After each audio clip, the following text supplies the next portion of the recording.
Guys ഇതില്ലേ നമ്മുടെ തൃശ്ശൂരുകാരുടെ ഒരു മീൻകറിയാട്ടോ. അപ്പോൾ ആദ്യം തന്നെ ചട്ടി വെച്ചിട്ട് ചൂടാക്കിയിട്ടുണ്ട്, വെളിച്ചെണ്ണ ഒഴിച്ചിട്ടുണ്ട്, ഉലുവയും കടുകും. അത് പൊട്ടുമ്പം നമ്മൾ പൊട്ടട്ടെ, പൊട്ടിയിട്ട് നമ്മൾ കറിവേപ്പില ഇടുന്നതായിരിക്കും ഗൈസ്. കറിവേപ്പില ഇടുമ്പോൾ മാറി നിൽക്കുക, അല്ലെങ്കിൽ എല്ലാം പൊട്ടിത്തെറിക്കുന്നതല്ല. അതിന് ശേഷം കുറച്ച് വെളുത്തുള്ളി ഇഞ്ചി ഇട്ട് കൊടുക്കുക. ഇതിൻ്റെ പ്രത്യേകത എന്ന് പറയുന്നത് നമ്മൾ ഉള്ളിയോ തക്കാളിയോ അങ്ങനെ ഒരു സാധനവും ചേർക്കുന്നില്ല. കഴിച്ച് നോക്കിയിട്ട് ഞാൻ പറയാം കേട്ടോ ഇങ്ങനെ ഉണ്ടെന്ന്. ഇത് നല്ലപോലെ വഴറ്റിയെടുക്കുക കേട്ടോ, നല്ലപോലെ മൂക്കണം ഗൈസ്. ഇത് മൂത്ത് വന്നതിന് ശേഷം ഗൈസ് നമ്മൾ ഒരു കുറച്ച് മഞ്ഞപ്പൊടി ഇട്ട് കൊടുക്കുക അതിലേക്ക്. മീന് മസാല തിരുമ്മിയതും ഉണ്ട്, നമ്മൾ വേറെ മസാലയൊന്നും അധികം ആഡ് ചെയ്യുന്നില്ല കേട്ടോ.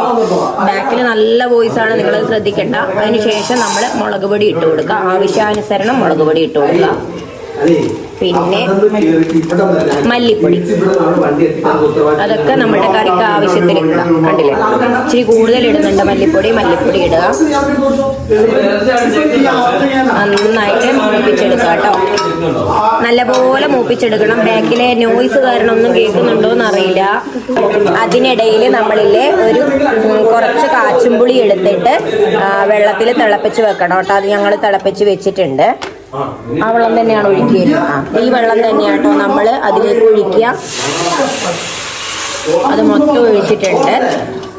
ഇനി നന്നായിട്ട് തിളപ്പിക്കണം കേട്ടോ. മീനിടുമ്പോൾ ഗൈസ് തിളച്ചിട്ടുണ്ട്, നന്നായിട്ട് തിളച്ചിട്ടുണ്ട് കേട്ടോ. അപ്പോൾ നമ്മൾ കഷ്ണമീനാണ്, ആ പച്ചമീന് മസാല പിടക്കി വെച്ച കഷ്ണമീന് നമ്മൾ ഇതിലേക്ക് ഇട്ട് കൊടുക്കും കേട്ടോ. അപ്പോൾ ഗൈസ് നമ്മൾ പറഞ്ഞ നല്ല തനി തൃശ്ശൂരുകാരെന്നാണ് ഞാൻ പറഞ്ഞത് കേട്ടോ. പക്ഷേ തൃശ്ശൂരുകാരെയല്ല, ഇത് കോട്ടയം മീൻകറിയാട്ടോ. എനിക്ക് വന്നൊരു മിസ്റ്റേക്ക് ആയിരുന്നു. അവർ തൃശ്ശൂരായതുകൊണ്ട് ഞാൻ അങ്ങനെ പറഞ്ഞു, പക്ഷേങ്കിൽ സത്യം പറഞ്ഞാൽ അവർ കോട്ടയം സ്റ്റൈലിലാണ് വെക്കുക കേട്ടോ. അപ്പോൾ ഇതാ നല്ല വറ്റിച്ച മീൻകറി, നല്ല അടിപൊളി ടേസ്റ്റ് ആട്ടോ. ഞാൻ കൂട്ടി നോക്കി. അപ്പോൾ ട്രൈ ചെയ്യാം, ഫിഷ് വാങ്ങുമ്പോൾ ഇതുപോലെ ഒന്ന് ആക്കി നോക്കൂ കേട്ടോ.